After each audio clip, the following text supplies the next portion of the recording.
Viewers, నిన్న పండుగొల్ల సాయన్న జయంతి అంటే పుట్టినరోజు. సరిగ్గా ఆయన పుట్టినరోజు ఎప్పుడు అని పేపర్ మీద రాసి ఉండకపోవచ్చు, కానీ ఒక అంచనా ప్రకారం ఆయన 1850 నుంచి 1900 సంవత్సరం మధ్య జీవించాడు అని అంటారు. అంటే ఇది 19వ శతాబ్దం. హీరోలను చరిత్రలో భాగం చేసి ప్రజలే వాళ్ళను గొప్పగా చూసుకోవటం, వారి జయంతిని వర్ధంతిని జరుపుకోవటం చరిత్రలో ఒక ఆనవాయితీగా వస్తుంది. అట్లా చూసినప్పుడు పండుగొల్ల సాయన్న ఒక్క పండుగొల్ల సాయన్ననే కాదు, ప్రజల కోసం నిలబడి పోరాటం చేసిన పాలమూరు జిల్లాలో వనపర్తి ప్రాంతంలో పానుగల్లు కిల్లా మీద హత్య చేయబడ్డ మీరాసాబ్, మెరుగోనిపల్లి గ్రామం, నవాబ్పేట్ మండలం, ఉమ్మడి పాలమూరు జిల్లా పండుగొల్ల సాయన్న, గోల్కొండ నవాబులను ఎదిరించి పోరాటం చేసిన సర్వాయి పాపన్న గౌడు. ఒక్కొక్క ప్రాంతంలో ఒక్కొక్క హీరో. వీళ్ళు అధికారాన్ని, ఆధిపత్యాన్ని ధిక్కరించి పోరాటం చేసిన వీళ్ళని ఎప్పుడు మనం గుర్తు చేసుకుంటూ ఉండాలి. చక్రవర్తులు ఉంటారు, రాజులు ఉంటారు, మంత్రులు ఉంటారు, సంస్థానాధీశులు ఉంటారు. వీళ్ళు రాజ్యంలో భాగం. వీళ్ళు చేతిలో అధికారం ఉంటుంది, ఆయుధం ఉంటుంది. ప్రజల మీద పన్నులు వేసి వసూలు చేసి ప్రజలతో సేవ చేయించుకొని బతకటం వీళ్ళ వైపు ఉంటుంది. కానీ ఈ ప్రజావీరులు, ప్రజల కోసం నిలబడిన వీరులు ప్రజల్లో భాగంగా ఉంటారు. పండుగొల్ల సాయన్న జానపద పాటల్లో, జానపద కథల్లో భాగమై చరిత్రలో భాగంగా ఉన్నాడు. ఆయన గురించి చాలా అద్భుతంగా 12 మెట్ల కిన్నెర దర్శనం మొగిలయ్య. ఈయన ఉమ్మడి పాలమూరు జిల్లా లింగాల మండలం ఔసలకుంట వాస్తవ్యుడు. పండుగొల్ల సాయన్న కథాగానం ఒక రోజు 2 రోజులు చెప్పే కథాగానం జానపదులు నిర్మాణం చేసుకున్నారు.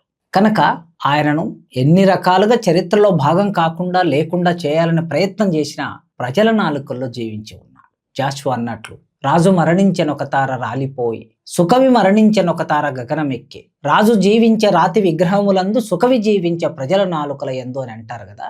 గొప్ప కవి, మంచి కవి తాను రాసిన అక్షరం ప్రజల నాలుకల మీద ఉంటుంది అని గుర్రం జాషువా చెప్పిన మాట.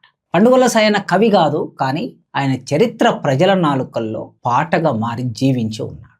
నిజాం పరిపాలన కాలం అది, భూస్వామ్య పరిపాలన కాలం, ఇంకా మీర్ ఉస్మాన్ అలీ ఖాన్ అధికారంలోకి రానటువంటి కాలం అది.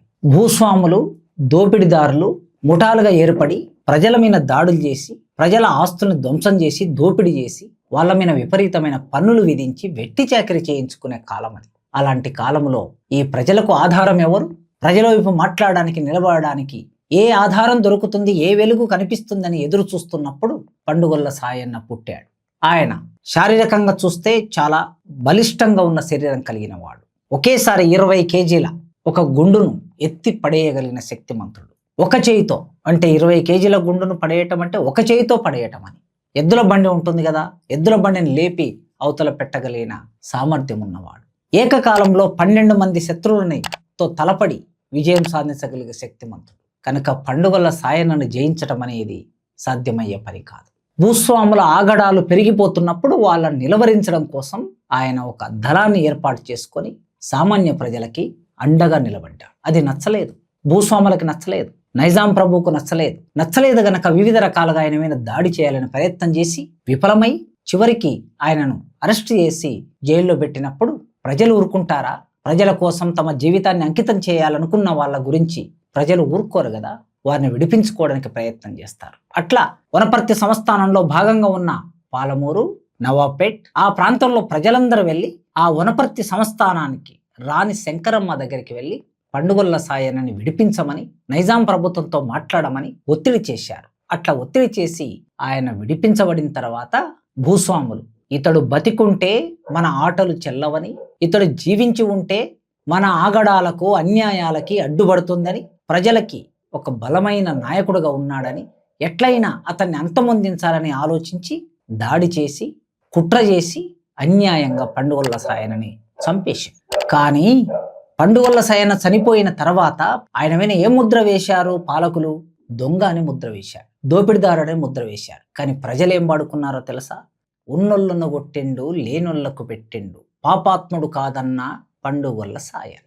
ఇది కాగితం రుజువు, పాలకుల రుజువు కాదు. ఇది ప్రజల రుజువు, ఇది పాటల రుజువు, ఇది కథాగానం రుజువు. పండుగొల్ల సాయన్న తెలంగాణ ప్రాంతంలో పుట్టిన అరుదైన వీరుడు, చరిత్రకెక్కని చరితార్థుడు. ఎందరో తాము చేసింది చాలా కొద్దిగా అయితే చరిత్రలో వారికి చాలా ఎక్కువ స్థానం ఉంటుంది. కానీ పండుగొల్ల సాయన్న తెలంగాణ ఉద్యమంలో భాగంగా, తెలంగాణ సమాజంలో వచ్చిన చైతన్యంలో భాగంగా ఇక్కడి వీరుల గురించి పాడుకోవటం, వాడుకోవటం, రాసుకోవటం అనేది మొదలైంది. బెక్కన్ జనార్దన్ అనే ప్రముఖ అడ్వకేట్ పండుగొల్ల సాయన్న మీద నవల కూడా రాశాడు. ఎవరైనా ఆ నవలను సంపాదించి చదువుకోవచ్చు ఆయన చరిత్రని. పాలమూరు జిల్లాలో ఒక 14 తాలూకలు ఇట్లాంటి మొనగాడు, ధైర్యవంతుడు, వీరుడు లేడు అని ప్రజలు భావించేవాళ్ళు. అట్లా భావించిన ఆ వీరుడు ఇవాళ మన ముందు లేకపోవచ్చు, కానీ ఖచ్చితంగా చరిత్ర మౌనంగానైనా రికార్డ్ చేస్తుంది వారి పోరాటాన్ని. అలా పండుగొల్ల సాయన్న జానపద వీరుడు. సాధారణంగా కొందరికి చరిత్రలో అగ్రతాంబూలం ఇస్తారు కదా, పీఠమేసి కూర్చోబెడతారు కదా, పై కులాల నుంచి వచ్చిన వాళ్ళు రాజులైనా, సామంతులైనా, భూస్వాములైనా, జమీందారులైనా వారికి చరిత్రలో చాలా ప్రాధాన్యత ఉంటుంది. కానీ కింది వర్గాల నుంచి వచ్చిన వాళ్ళకి, ఉత్పత్తి కులాల నుంచి వచ్చిన వాళ్ళకి చరిత్రలో చోటు ఉండదు. పండుగొల్ల సాయన్న ముదిరాజు కులంలో పుట్టాడు. అంటే తెలుగొల్లు అని అంటాం కదా, తెలుగొల్ల కులంలో పుట్టాడు. చిన్న చిన్న కాయలను, కూరగాయలను, పళ్ళను తీసుకొచ్చి వ్యాపారం చేసి జీవించేటటువంటి కులం. కొన్ని చోట్ల చేపలు పడతారు, కొన్ని చోట్ల కూరగాయలు అమ్ముతారు, కొన్ని చోట్ల పళ్ళు అమ్ముతారు. ఇట్లా భిన్నమైనటువంటి పనులు చేస్తూ జీవించే ఆ కులంలో పుట్టాడు. తెలంగాణ సమాజంలో అత్యధిక జనాభా కలిగిన community Madiga community. Madiga community తర్వాత 2వ స్థానంలో అత్యధిక జనాభా కలిగిన ముదిరాజులు, తెనుగొల్లు.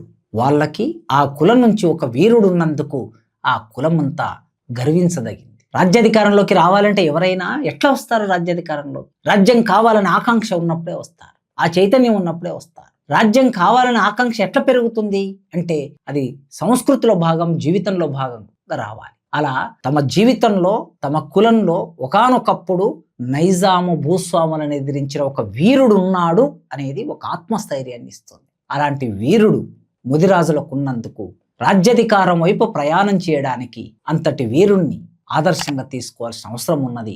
ఈ ఛానల్ని మీరందరూ సబ్స్క్రైబ్ చేయమని పేరు పేరున కోరుతున్నాను.